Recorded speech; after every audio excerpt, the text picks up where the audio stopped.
What the fuck is up, DBS fam? Figs here with Team F.O.E. Here, back from Pro Play Tour Orlando, Florida. I made top 32, 29th place. Went X2 and 1 playing Brawley Guy, green, yellow, blue. The deck was really good. Of course, I did play the Gogeta in here this time around. Anybody who knows me, I try to play Gogeta on just about everything. So I did get it in there. I want to show you the deck overall first, and then I'll get right into it. So when I bring it in. This was the deck overall, just in case you guys just wanted to see what it looks like. Otherwise, I do want to get into it a little bit. So we'll start, of course, with the leader. Everyone knows what he does. Brawley, the Awakened Threat. Arguably one of the best leaders in the game.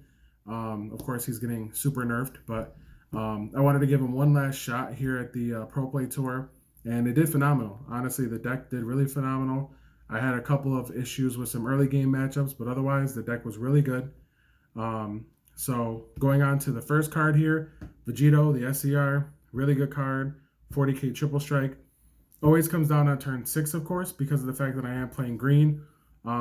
So obviously you have to have the 5 with the 3 yellow, or 3 blue, 2 yellow. But great card, great SCR, of course. Tapping on your opponent was just great, and drawing cards was also great, obviously, as well. Next, we have Beerus the Fickle God, our ignoring energy cost, check land, as people call it. But this card was good, of course. Blue-yellow, still, in my opinion, one of the best color combinations. We're just, the more support we get for it, the even more broken it's going to be. But it was really good. Of course, I needed it for the charge and for the colors, so that came in handy. Next, we have Bojack. Bojack was great. He rivals in for 1, taps on a battle card, and also as a blocker. Makes your opponent mill a card, which is obviously not relevant in this build. But he was really more or less for the early game pressure. I struggled a lot of times with early game. I lost the 2 matches that were actually the early game matchups, so it was a bit of a struggle. So I tried to play a few cards in here that gave me a little bit of an defense for the early game so I can get into the mid to late. Although this deck can play the early game, it depends on what I draw. But this was just more protection, and I felt like this was most necessary if I was going to be playing some multicolor cards. Next, we have Vegeta the Cruel. Probably one of the best counterplay cards next to Champa the Trickster. For a while, he kind of fell off a little bit just because there wasn't really any good targets that ignored barrier, because he doesn't ignore barrier. So he struggled a little bit for a little while for me because of things like Piccolo and things like that. But at this event, he did really well. Now that people are playing like Apes and other battle cards, it's really great to be able to have access to this card, as it does a lot for us. But it was a really good card. Also, he's 15k. Goes along with the other 15k for Gogeta. So we'll get into that when we get there. I also played 2 Piccolo the Strategist and 3 Piccolo Assimilated Ability. This combination, of course, you play the 3-drop, burst 3, play in a Universe 7 or Namekian with an original entry cost of 4 or less. I think I resolved this probably once the entire weekend. It never felt safe to play, knowing that Hidden Power and Denial of Hope were actually being played in most decks. So I actually mostly charge this card or use it for the combo green color for the All-Out Assault Brawley. But if anything, I mostly hard casted the 4-drop. It came in handy a couple matches, like against Hatch, where I actually pulled off a really good play where my opponent played his Hatch, the big guy. He was at 8. He's at 8 costs on the board. I actually cold bloodlusted it before it came into play, and then I blew it up with Piccolo when he swung with his leader, which he completely forgot about. So this card definitely put in a lot of work this weekend. I didn't summon it as much as I wanted to because, again, of the counter plays that would stop the cards from coming into play. But when I did play it, it definitely did the work that it needed to. Next here, we have Cold Bloodlust. Obviously, probably one of the best one-ofs you can play in any deck. Unfortunately, I'm going to miss playing this card because once this leader goes and they errata his skills, this will probably see a lot less play other than the Golden Frieza. But great, hit a lot of cards. It was very important in just about every matchup, especially with Fu the Shrouded running around. You wanted to see this just for the Fu. And any other card that your opponent played that didn't have deflect that you just needed to stop when it came out. Really good against SCRs and things like that. Then we have, of course, the best card in the game, Gogeta 7, or Gogeta Hero Revived. Basically the real SCR, which should have been an SCR. But great card. I think I probably played it once in just about every match that I played over the weekend. The deck was very consistent. I always seen this, the Goku and the Vegeta. I won plenty of games with this as well. It was really good this format because a lot of people were playing the late game into Fu the Shrouded on 6, getting this off on 4, or I mean on 5, and then being able to drop my opponent's hand down to 3 or 4 if they played the UI or the Champa to counter it. Still meant that I was able to basically shuffle their hand back in, give them a new hand that they didn't set up for, and then it pretty much allowed me to push for game. So solid card, best card in the game, of course. No, I won't argue that at all. Next card here, 2 UI. I pretty much played this for the late game matchups as well, in case my opponent played Gogeta, Fu the Shrouded, any other SCR, Victory Strike. People were running around with King Vegeta, negating skills. So this card put in a lot of work.